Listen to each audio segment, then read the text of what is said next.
दोस्तों, कहा जाता है कि किसी इलाके में एक नेक लड़की रहा करती थी। वो बहुत ही ज़्यादा खूबसूरत थी। एक बार वो लड़की कहीं पर जा रही थी और एक हिंदू शख्स ने उसको जाते हुए देख लिया और वो उसके हुस्न का आशिक हो गया। वो किसी भी तरह से उस लड़की से बात करना चाहता था, उसको पाना चाहता था, यानी कि उससे शादी करना चाहता था, मगर ऐसा हो ना सका और उस मुसलमान लड़की की शादी एक मुसलमान शख्स के साथ हो गई। वो उसके साथ में बहुत खुश थी। इधर वो गैर मुस्लिम शख्स उस लड़की के प्यार में पागल हो रहा था। वो उसको दिलो जान से चाहने लगा था, मगर वो शादी करके किसी और के पास चली गई और वो कहने लगा कि वो लड़की शादी करके किसी और के पास गई हुई तो है, मगर मैं उसको कभी भी सुकून के साथ रहने नहीं दूंगा। उसका सुख और चैन मैं छीन लूँगा। उसके बाद में वो शख्स एक काले जादू करने वाले बाबा के पास चला गया और उसने उस लड़की और उसके शोहर के ऊपर काला जादू कर दिया। उस लड़की का शोहर बहुत अच्छा और नेक इंसान था और वो इस काले जादू के असर में आ गया था। इसीलिए वो अब उदास उदास सा रहने लगा था और इस वजह से उसको शुरू के 5 सालों तक कोई औलाद नहीं हुई। उसके बाद में वो किसी के कहने पर अपना रूहानी इलाज करवाने चला गया। बहुत इलाज करवाने के बाद में आखिरकार उसके घर में एक बेटी पैदा हुई। उस बेटी को घर में बहुत चाहते थे, मगर उस बच्चे का बाप उसको देखना भी नहीं चाहता था। मगर फिर भी वो औरत बहुत खुश थी कि चलो घर में रहमत तो आई है। वक्त के साथ साथ इसका बाप भी अपनी बेटी को चाहने लग जाएगा। उसके बाद जब वो बेटी तकरीबन 8 महीने की हुई, फिर एक दिन एक फ़कीर बाबा ने उनके दरवाजे पर आवाज़ लगाई। उस औरत ने अपनी एक नौकरानी से कहा कि फ़कीर को कुछ सदका खैरात देकर भेज दो, मगर वो फ़कीर ज़िद करने लगा कि उससे घर की मालकिन से मिलना है, बहुत ज़रूरी बात करनी है। हालांकि वो औरत किसी के सामने नहीं आती थी, मगर पता नहीं उस दिन ऐसा क्या हुआ कि वो औरत खिंची खिंची उस फ़कीर के सामने आ गई। वो फ़कीर कहने लगा, बेटी बहुत भूख लगी है, खाना खिलाओ। उस औरत ने उसको खाना खिला दिया। फिर वो कहने लगा, बेटी पानी भी पिलाओ। उस औरत ने अपनी नौकरानी से कहकर पानी भी मंगवा दिया। फ़कीर ने जैसे ही उस पानी में देखा तो वो उस औरत से कहने लगा कि इस पानी में तो सांप है। ये सुनकर वो औरत बहुत हैरान हुई और कहने लगी कि पानी में सांप कैसे हो सकता है। फ़कीर फिर कहने लगा कि बेटी, आप पर किसी ने काला जादू किया हुआ है, आपकी कोई भी औलाद जिंदा नहीं बचेगी। इस पर वो औरत हंसने लगी और कहने लगी, तुम झूठ बोल रहे हो, मेरी तो एक बेटी है जो अंदर सो रही है।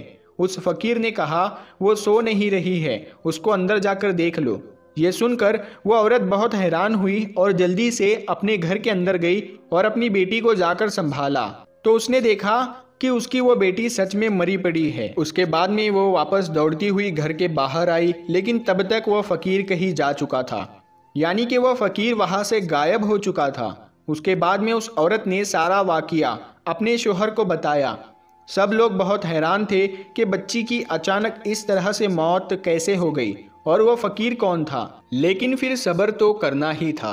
इस औरत ने भी सब्र किया और अल्लाह के सामने सजदा करते गिड़गिड़ाने लगी, या अल्लाह, मुझसे ऐसा कौन सा गुनाह हो गया है कि मुझसे मेरी खुशियाँ ही रूठ गई है।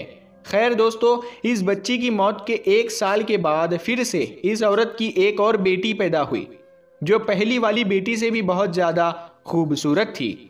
वो औरत अपनी इस बेटी को किसी के सामने भी नहीं लाती ताकि उसको किसी की नज़र ना लग जाए, क्योंकि वो अपनी एक बेटी को खो चुकी थी। इसीलिए वो अपनी इस दूसरी बेटी को खोना नहीं चाहती थी। लेकिन जब उसकी वो बेटी 2 साल की हुई, फिर एक बार वो फ़कीर उस औरत के दरवाजे पर आया और आवाज़ लगाने लगा।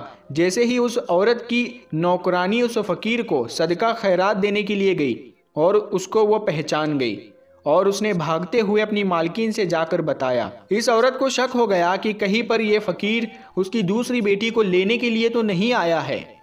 इसीलिए भागते हुए पहले अपनी बेटी के पास गई। उसने देखा कि उसकी वो बेटी आराम से सो रही है। उसने अल्लाह का शुक्र अदा किया और फिर अपनी नौकरानी से कहा कि उसे सदका खैरात देकर रुखसत कर दो। वो फ़कीर घर से जाते हुए ये कहने लगा कि इस घर की मालकिन पर बहुत ही बुरा जादू किया गया है, इस घर की कोई भी औलाद जिंदा नहीं बचेगी। उससे कहो अपना इलाज करवाए। इस तरह से कहकर वह फ़कीर वहाँ से चला गया। उस फ़कीर की ये बातें सुनकर वो औरत रोने लगी। ये देखकर उसकी नौकरानी अपने मालिक के पास यानी कि उस औरत के शोहर के पास गई और उसको बुला कर लाई। उसका शोहर एक घोड़े पर बैठकर अपने घर पहुंचा। जैसे ही वो घोड़ा उसके घर के अंदर दाखिल हुआ तो अजीब हरकतें करने लगा। वही उस घर के आंगन में अपने पैरों से गड्ढा खोदने लगा। ये देखकर सब लोग हैरान हो गए। ये घोड़ा घर में कब्र किसकी खोद रहा है? देखते देखते उस घोड़े ने एक बड़ा सा गड्ढा खोद दिया। फिर उसके बाद में उस औरत की बेटी अपने कमरे से चलती हुई उस गड्ढे के पास आई। सब उसको रोकते इससे पहले ही उस गड्ढे में गिर गई और उसकी वहीं पर जान निकल गई। इस हादसे के बाद में अब उस औरत को यकीन हो गया था कि वो फ़कीर ठीक ही कह रहा है। उसके बाद में फिर वो एक बहुत बड़े आलिम के पास गई और अपना इलाज करवाना शुरू कर दिया। उस इलाज के दौरान ही उसके घर में एक और बेटी पैदा हुई। अब वो औरत और उसका शोहर दोनों ही खौफजदा रहते थे। उनकी इस बेटी के साथ भी कुछ ऐसा वैसा ना हो जाए, मगर आखिर में वही हुआ जिसका उनको डर था। एक दिन वो दोनों अपनी बेटी को साथ में लेकर उस आलिम के पास जा रहे थे कि रास्ते में अचानक कहीं से उड़ती हुई एक चील आई और वह उस मासूम सी बच्ची को उठाकर ले गई और ये दोनों मियाँ बीवी देखते ही रह गए। उस चील ने आसमान में ले जाकर उस बच्चे को वहीं से छोड़ दिया। वो बच्ची सीधा ज़मीन पर आकर गिर गई और उसका पूरा जिस्म पूरी तरह से बिखर गया। ये हादसा देखकर दोनों मियाँ बीवी तड़प कर रह गए, मगर वो करते भी तो क्या करते। मगर अब वो सोचने लगे कि आखिर ये सब हो क्यों रहा है, आखिर हमारी बेटियों को मारने वाला है कौन। दोस्तों, इसके कुछ दिनों के बाद में इनके घर में फिर से वो फ़कीर आया और आवाज़ लगाने लगा। नौकरानी ने देखा कि ये वही फ़कीर है। नौकरानी दौड़ती हुई अपनी मालकिन के पास गई और उसको इस फ़कीर के बारे में बताया। वो औरत फ़कीर के सामने आई और रोती हुई बोली, अब तुम किसको लेने आए हो? जब भी तुम आते हो हमारी औलाद को ले जाते हो। अब तो मेरे पास में कुछ बचा भी नहीं है, अब तो मेरी गोद भी खाली है। वो फ़कीर कहने लगा, ऐ औरत, तुम मुझ पर यकीन रखती हो तो मुझे अपने घर के अंदर ले चलो, मुझे ख़ास तुम्हारे काम के लिए ही भेजा गया है। उस औरत ने उस फ़कीर पर यकीन कर लिया और उसको अपने घर के अंदर लेकर आई। फ़कीर ने उसके पूरे घर का चक्कर लगाया और फिर एक जगह पर बैठ गया और फिर पानी मांगने लगा। उसकी नौकरानी ने उसे पानी लाकर दिया। फिर फ़कीर ने काफ़ी देर तक उस पानी पर कुछ पढ़ता रहा और उस औरत से कहा कि देखो इस पानी के अंदर तुम्हें क्या दिख रहा है। जैसे ही उस औरत ने उस पानी के अंदर देखा तो एक ज़ोरदार चीख मारकर पीछे हट गई, क्योंकि उस पानी में एक काला बड़ा सांप कुंडली मारे हुए बैठा हुआ था। फिर उस फ़कीर ने कहा कि बेटी देख लिया ना, तुम पर काला जादू किया गया है। इस काले जादू से तुम्हारे पेट के अंदर एक सांप को बिठा दिया गया है जो आपके हर बच्चे को मार देता है। वो औरत कहने लगी, पर मेरे तो सारे बच्चे सही सलामत पैदा होते हैं। तो उस फ़कीर ने कहा, तुम्हें खुशियाँ मिलती ज़रूर है मगर फिर वापस छीन ली जाती है। आपके बच्चों को मारने वाला कोई और नहीं बल्कि वही सांप है जो तुम्हारे पेट में बैठा हुआ है। वो औरत कहने लगी, बाबा, मगर मेरा दुश्मन कौन है? वो कौन है जिसने मेरे ऊपर काला जादू किया है? तो वो फ़कीर बाबा कहने लगा, बेटी, एक गैर मुस्लिम शख्स तुम्हारा दीवाना हो गया था, मगर तुम्हारी शादी जब किसी दूसरे के साथ हो गई तो फिर तुम्हारा सूख चैन छीनने के लिए तुम्हारे ऊपर काला जादू करवा दिया। अब अगर तुम चाहती हो कि तुम्हारे ऊपर से काले जादू का असर ख़त्म हो जाए, तुम्हें औलाद का सुख मिल जाए, तुम्हें एक मुश्किल घड़ी के साथ गुजरना होगा।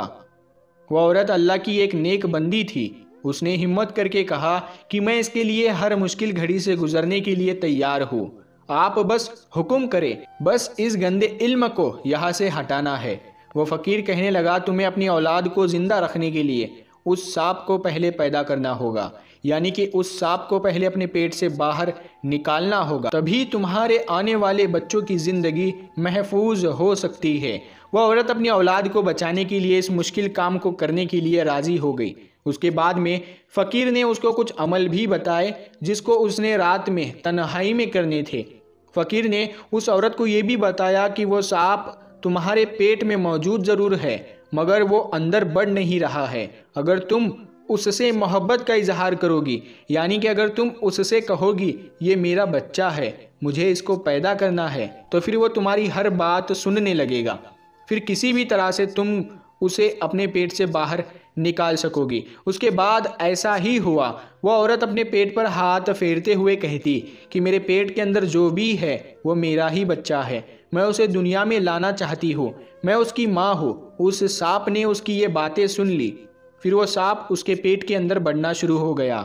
इस औरत ने एक बूढ़ी दाई माँ से भी बात कर ली थी कि जब भी मेरे यहाँ बच्चा पैदा होगा तो मेरे पेट से कोई बच्चा बाहर नहीं आएगा, बल्कि हो सकता है एक सांप बाहर निकलेगा, मगर तुम डरना मत। वो बूढ़ी औरत भी हिम्मत वाली थी, वो इसके लिए तैयार हो गई।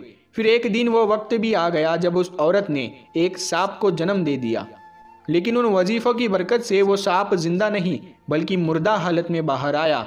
और अल्लाह का करम ऐसा हुआ और उसके साथ में उस औरत ने एक बेटे को भी जन्म दे दिया।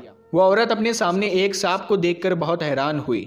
वो सोचने लगी कि वह किस तरह से अपने पेट में एक सांप को पाल रही थी। फिर उसने अल्लाह ताला का शुक्र अदा किया। इसके बाद में अल्लाह ने फिर उस औरत को एक एक करके 2 और बेटे अता किए जो बिल्कुल ठीक और सही सलामत पैदा हुए। काले जादू का असर अब पूरी तरह से ख़त्म हो चुका था। इसके कुछ दिनों के बाद वो फ़कीर बाबा उसके दरवाजे पर आया। वह औरत कहने लगी, बाबा कुछ बुरी खबर सुनाने तो नहीं आए हो ना? अब तो मेरे बेटे भी बड़े हो गए हैं जो बिल्कुल सेहतमंद है और हर रोज़ मैं उनकी लंबी उम्र की दुआ भी करती हूँ। तो ये सुनकर फ़कीर बाबा ने कहा, बेटी इस बार मैं तुम्हें कोई बुरी खबर नहीं बल्कि अच्छी खबर सुनाने आया हूँ। तुम पर जिस हिंदू शख्स ने काला जादू करवाया था वो फिर से तुम्हारे ऊपर काला जादू करवाने के लिए जंगल में चंदन की लकड़ियाँ काट रहा था, तो उसको किसी बड़े से काले सांप ने डस लिया और वो वहीं पर तड़प कर मर गया। ये सुनकर वो औरत बहुत खुश हुई और अल्लाह का शुक्र अदा करने लगी। प्यारे दोस्तों, आपको अगर वीडियो अच्छी लगी हो तो इस वीडियो को ज़्यादा से ज़्यादा शेयर करें और अभी तक आपने हमारे चैनल को सब्सक्राइब नहीं किया है तो सब्सक्राइब करके साथ में लगे बेल आइकन को ज़रूर दबा दें। हम मिलते हैं फिर एक नई वीडियो के साथ, तब तक के लिए अस्सलाम वालेकुम, अल्लाह हाफिज़।